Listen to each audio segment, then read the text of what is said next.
What's up, everybody? This is The Greatest Story Ever Played. I'm Dan, and today I'm going to be talking about the 8th issue from the Life is Strange comic by Titan Comics. So with that, I'll just jump into the recap. So we pick up right where issue 7 ends, and Max is able to rewind. Her power re-emerged when the situation calls for it. This is pretty crazy to see happen, as it's been latent for a number of years at this point, from when she time jumped at the end of issue 4 until now. So crazy. Max can rewind. Because Max is able to rewind, it cuts back to Rachel and Chloe talking at the party where Max had previously been with them talking. And we see Rachel's friend Callie pass out from being drugged, and the police show up that Max had gone to call in the last issue. Instead, this time, Callie passes out, and someone yells, "Call the cops," and the cops are already there, and the cops are like, "Wait, what? Was there a prank call that you needed our help, but then you actually needed our help? We've never seen that." So this is kind of crazy. How the rewind worked here is that the people, no one else moved except time. So like the police officers, instead of being at the station, they're right outside of the party or whatever, and time rewinds, so it goes back 10 minutes, but they actually physically stay in place so they get there. And so that's kind of interesting, because I'm not 100% if that's how time worked in the game. Because it sounded like you basically would get reset to when you were, like, Max waking up after the nightmare at the lighthouse, or, that sort of thing in the game. So, yeah, I don't know, kind of interesting. Either way, meanwhile, Max is outside. She runs into Tristan, who has this bag of drugs, and the drug dealers capture Max, but Tristan runs away. He does his little invisibility thing and runs off. And you see Max thinking to herself, "Come on, Tristan, I trust you, I know you're going to do the right thing." And Tristan thinking to himself, "Fuck, I ditched him, just like I ditched my friend before. Am I going to ditch Max too?" And we see that he chooses to dig deep, to do the right thing. And we see Tristan go to the party, and he gets Chloe and Rachel and says, "You've got to come with me, I need your help." We then cut back to Max with the drug dealers. She's in their hideout. It's like a warehouse type deal. And they've got Max on her chair. She's not tied up, but she's on her chair, and she tries to pull out her phone. I think she was trying to think if she could do something with time, maybe, but then her drug dealer hits her, and it's not looking good. But then Tristan shows up, and he's got a stick or a pole, and he hits one of the drug dealers with it. While Tristan's hitting them, Rachel shows up, filming it, putting it on Instagram or something, and is like, "Smile, you're gonna get arrested." And she films them grabbing their drugs and trying to run away. And the police were already on their way, so the police show up and converge on the dealers as they leave, it seems. But Rachel's filming them. Chloe runs to Max and gives her a hug and is like, "I was so worried for you," kind of thing like that. Then the police are actually showing up inside the drug dealer's warehouse, and Tristan slips off. He's like, "I gotta go." And so he's gone, and they look, no more Tristan. And Max has this kind of realization to herself that Tristan was able to trust Chloe and Rachel despite only knowing them a short amount of time, and Max has been living with them for a few years, and she hasn't, revealed herself or her powers or whatever to them. You can see that she's challenged by this, which I thought was cool. She's like, "Oh, if Tristan can do this, I should be able to also." After this, we pick up with Max, Chloe, and Rachel at this High Seas gig. So Chloe's giving them this piece that she was working on, this metal artwork. It's called The Storm. The High Seas, of course, like it. They think it's cool. Then Max talks to Rachel and Chloe and says, "Hey, when we get home, I've got some stuff I've got to share with you." And the issue ends on that cliffhanger. And so I've got a couple general thoughts on the issue. One thing is that I like that Max is going to be honest with them. that she comes to this conclusion. And I like Tristan as a catalyst for this. So seeing, Tristan's had to reconcile with having this power, but no one knows he's around. He doesn't have friends. Like, he's essentially been alone for a few years. And he was able to trust Max enough once Max, noticed him. And then even further that Tristan was able to trust Rachel and Chloe. I thought that was cool, and I think, too, is fitting for Max. Max being more timid or hesitant or things like that, that she's still that even after growing, in Life is Strange the game, in growing, presumably in the couple years that she's been in this timeline. She's clearly grown as a person and has matured, but she still has that in her, that Max feature of being more timid or frightened at times. And I thought that was cool. I think he was a helpful agent for her in that. And yeah, I like that we see that in Max. And even, I don't know, old habits are hard to break, So Max gets to living with Chloe and Rachel, and she hasn't shared her power with them. Well, it makes sense that it would stay hard to change that. She spent so much time not sharing it with them that, I don't know, it could be easy to be like, oh, I want to, but then not doing it. So I thought that was cool that someone could help her in that regard. I'm also curious if Max telling them about time travel is going to hurt them. Like how Warren got hurt in, I think it was issue 3 or 4, when the timelines are kind of jumping around. Warren was able to be hurt because he was, I think, interacting with Chloe from a different timeline. I think that's what it was. And so you could, just that timelines crossing could hurt. So I wonder if their awareness of time could hurt them, of Max's power, if that would hurt them, and what could go on there. So I'm intrigued. I want to see what happens there. I'm also curious as to what Tristan's role is going to be in regarding her decisions, because she tells him, hey, I think I could use your help later on before he jets at the warehouse. And yeah, I wonder if it's more moral support, or if it's that because they both have powers, there might be some way to hijack the universe, so to speak, or something like that. Yeah, I don't know. I wonder how his ability to not be seen plus Max's powers, if there's something they can do together that could be pretty remarkable. I don't know. I also kind of wonder if she's going to take him to a different timeline. Maybe there's a timeline where Tristan is doing a lot better and he could go there. Or, if there's a timeline where Tristan is whole, so to speak, because since he's able to not be seen, it still doesn't quite feel like this is where he's supposed to be. I know that they said this was his timeline, but I'm not quite convinced. So I wonder if there's anything with that.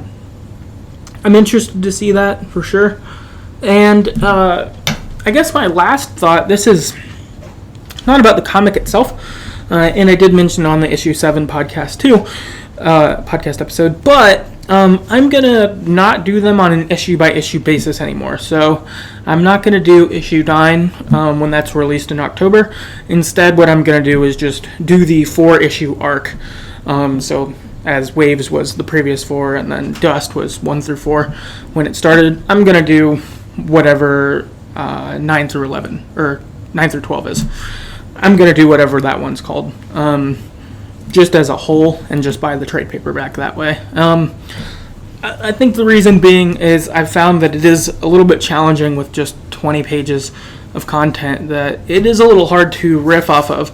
It's fun to definitely try to guess what's next. I like that part of it, but to be able to pull stuff from it, it's a little more limiting. So I'm hoping that trying the next 4 issues as a whole will bring something different and maybe allow for further or deeper discussion on different aspects of that. So characteristically, they've come out every month, so I guess October, November, December, January. So I guess probably sometime in January or maybe February is when we'll get the next Life is Strange comic discussion. That's when I'm planning to do that then.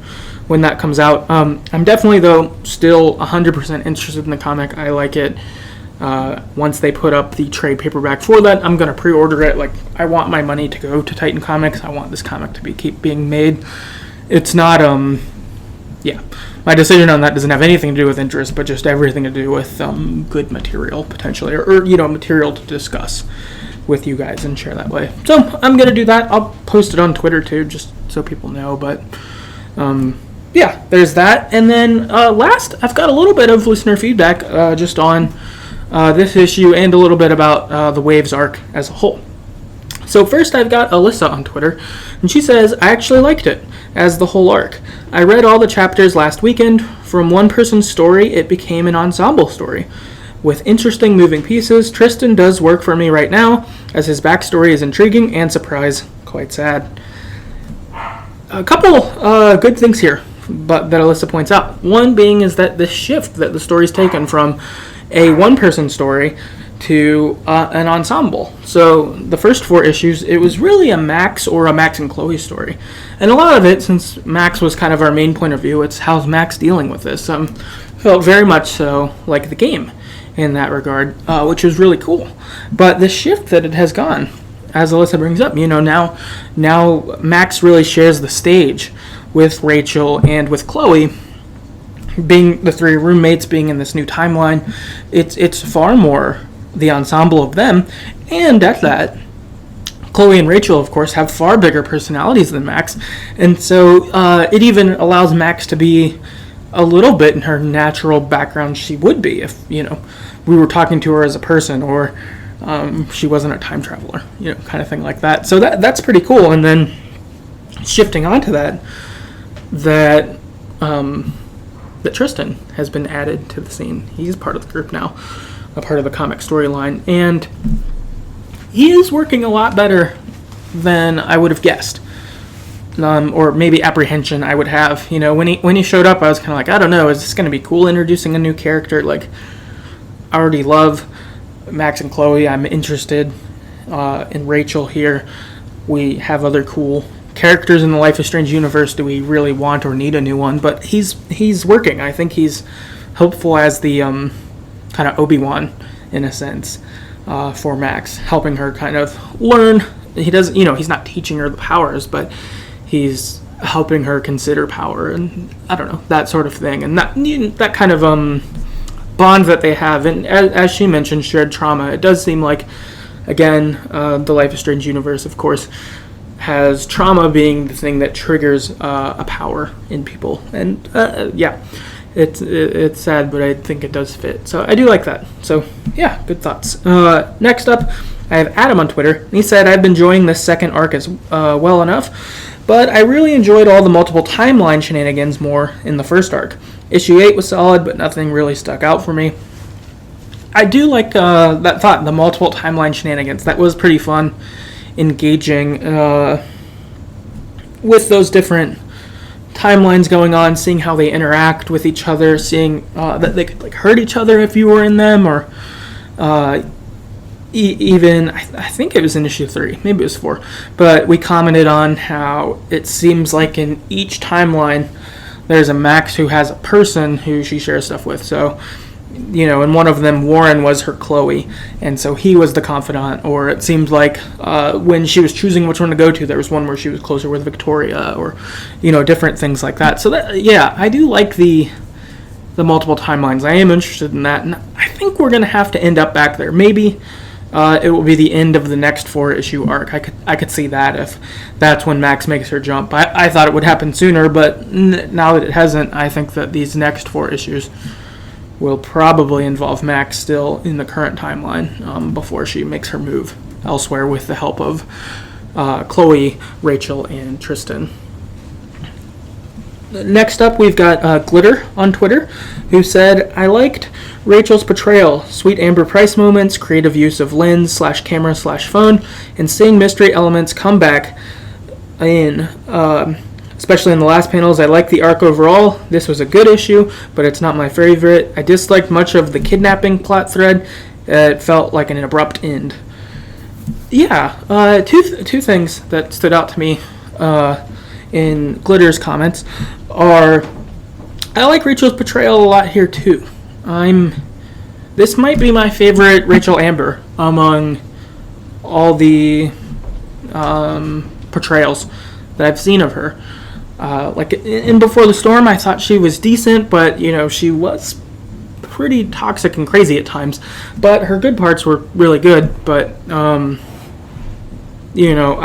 like this more matured Rachel that we see here, and see her reflecting on moments where she's grown, which is cool. I like that. It adds depth to her character there, and really in a lot of fan fiction I've read before, like I think Rachel's all right in some of them, but other ones I'm less into. But Emma Vicelli here, though, has a very good Rachel Amber. I like this Rachel Amber quite a lot. And I think she's cool. I like her, and I want to see good things happen for her. I'm curious to see what happens with her. So I do like that quite a bit. And I agree on the kidnapping part, too. I thought that was sort of meh. Is okay, I guess. Like, it's not the worst. I like that it was useful for Max discovering she could rewind, but getting captured like that, meh. And, surprise, you're on Instagram and saving you. Like, I'm a little less into that. I could have probably done without that, but I do like that it triggered Max's time abilities. So, I don't know. I guess it's probably, it's okay as a storyline. It's probably like a 6 or a 7. It's tolerable. It's not bad by any means. And because of what it brought about, that's probably a pretty good win, hopefully. I've got Triple B on Twitter, who said, I liked it, though I'm not that interested in Tristan. I'd rather see some more characters return than introducing new characters, particularly if they're going to have some sort of power.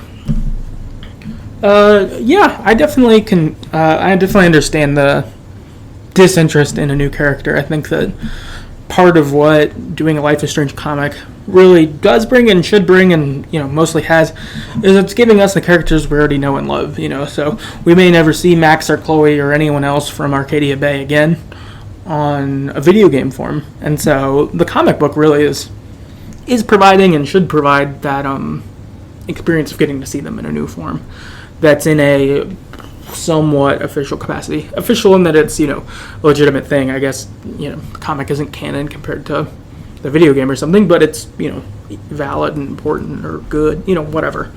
That kind of deal. And, I would be interested in seeing characters from the game that we already know. I'd love to see Victoria again, to see what she's like. I would like to see Steph, or see what Warren's up to again, or Kate running into the gang, Mikey and Drew, that sort of stuff. Like there's definitely untapped characters, and what this comic has done a really good job of, I feel like, is it's had both Before the Storm and the main game be canon. Like they've ran with both of them, which is cool. They didn't chop one off. They both feel relevant. So, not relevant, but attached. So I like that a lot. I think that's a really good thing, and I would like to see those people again. And the thought of if one of our characters that already exist having power is interesting. I hadn't considered that. If, Rachel actually has a latent power, if something were to happen, or Victoria shows up and has a power or something like that. That would be pretty interesting. I hadn't really considered one of our existing characters have a power, but that would be an interesting wrinkle to find that out too. So thanks for your thoughts, everyone. And I guess all in all, that is Life is Strange comic book issue 8. If you've got thoughts or anything else like that, you can email us at TheGreatestStoryEverPlayed@gmail.com, or talk to me on Twitter at StoryEverPod. Also, we've got a website now, TheGreatestStoryEverPlayed.com. You can go on there, and it's got all our episodes. You could listen to them right on the website, or just link over to whatever podcasting app you like. It will take you there, which is cool. We also have a Patreon set up. It's patreon.com/TheGreatestStoryEverPlayed. So if you'd like to financially support us, we'd really appreciate that. And if you don't have money that you'd want to be able to give or can't right now or whatever, if you wanted to spread the word about us, you could rate and review us on iTunes or wherever you get your podcasts. That would help out a lot, or just share an episode you like, and anything like that would be really cool if you'd like to do that. But thank you for your everything, all the support. It's really been fun talking about Life is Strange and lots of other stuff with you guys, and yeah, see you next time.